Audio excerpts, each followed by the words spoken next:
بسم اللہ الرحمن الرحیم۔ السلام علیکم۔ روزے کی فضیلت احادیث کی روشنی میں۔ ابن آدم کا ہر عمل اس کا اپنا ہوتا ہے، لیکن روزہ میرا ہے اور اس کا بدلہ میں ہی دوں گا۔ احادیث قدسی، بخاری۔ روزہ دوزخ سے بچاؤ کی چیز ہے۔ روزہ دوزخ کے عذاب کو سپر بن کر روکے گا۔ بخاری۔ روزے دار کو چاہیے کہ فحش باتوں سے اجتناب کرے۔ اگر کوئی اس سے جھگڑا کرے یا روزے دار کو گالی دے تو یہ اس سے کہہ دے کہ میں روزے دار ہوں، تیری گالی کا جواب نہیں دوں گا۔ روزے دار کے منہ کی ہلکی ہلکی بساند اللہ تعالیٰ کے نزدیک مشک کی خوشبو سے بہتر ہے۔ بخاری۔ ہر نیکی کا اجر 10 گنا ہوتا ہے اور کبھی 700 تک پہنچ جاتا ہے، اور ایک نیکی کے عوض 700 نیکیاں مل جاتی ہیں، لیکن روزہ سب نیکیوں سے مستثنیٰ ہے۔ اس کی نیکی کا تعلق مخصوص طور پر میرے ساتھ ہے اور اس کا بدلہ میں ہی دوں گا۔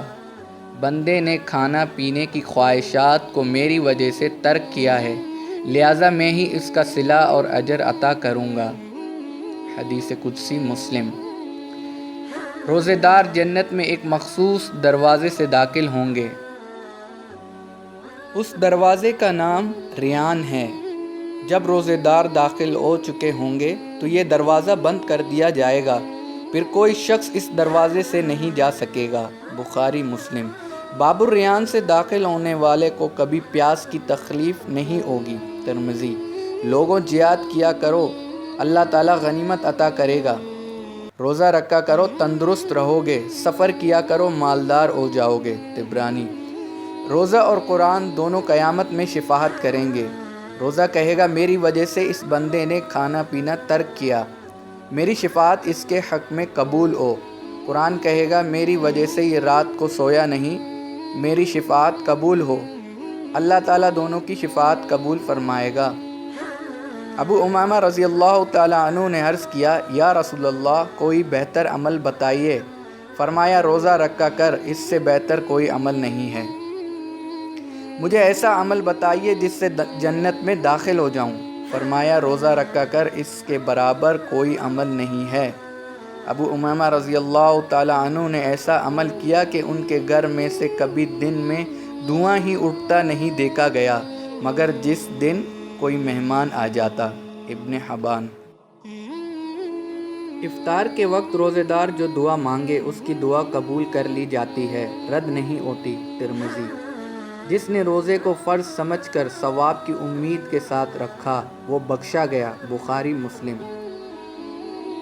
سرکار صلی اللہ علیہ وسلم نے 29 شعبان کو خطبہ پڑھا، جس میں خاص طور پر حسب ذیل اعلان فرمایا، لوگوں، ایک بہت بابرکت مہینہ تم پر سایہ فگن ہونے والا ہے۔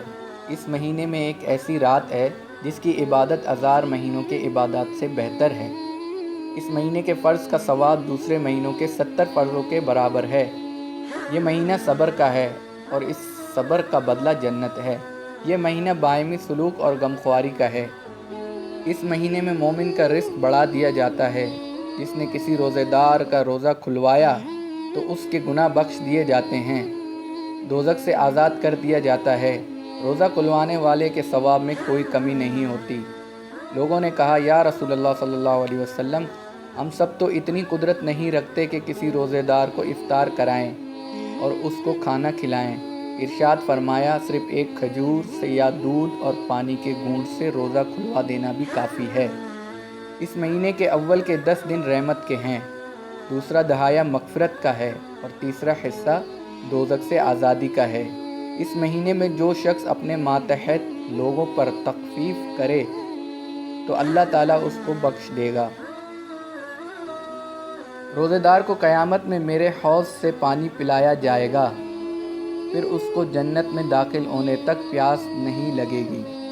رمضان کی پہلی تاریخ کو جنت کے دروازے کھول دیے جاتے ہیں، دوزخ کے دروازے بند کر دیے جاتے ہیں اور شیطان کو مقید کر دیا جاتا ہے۔ بخاری، مسلم۔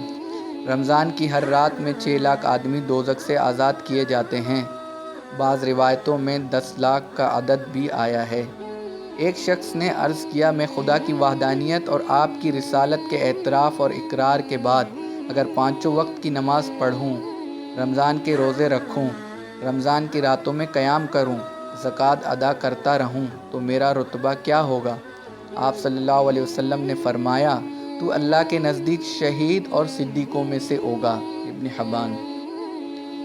لوگ ہمیشہ خیر پر رہیں گے جب تک افطار میں جلدی کرتے رہیں گے۔ بخاری مسلم۔ میری امت ہمیشہ صحیح طریقے پر رہے گی جب تک افطار کے لیے تاروں کا انتظار نہ کرے گی۔ ابن حبان۔ جو بندہ افطار میں جلدی کرتا ہے وہ اللہ تعالیٰ کو بہت محبوب ہے۔ حدیث قدسی ترمذی۔ مطلب یہ ہے کہ افطار میں جلدی کرنی چاہیے۔ سورج غروب ہوتے ہی افطار کر لیا جائے۔ تاروں کے چمکنے کا انتظار نہیں کرنا چاہیے۔ کھجور سے روزہ کھولا کرو، اس میں برکت ہے۔ اگر کھجور میسر نہ ہو تو پانی سے افطار کیا کرو کیونکہ وہ ظہور ہے۔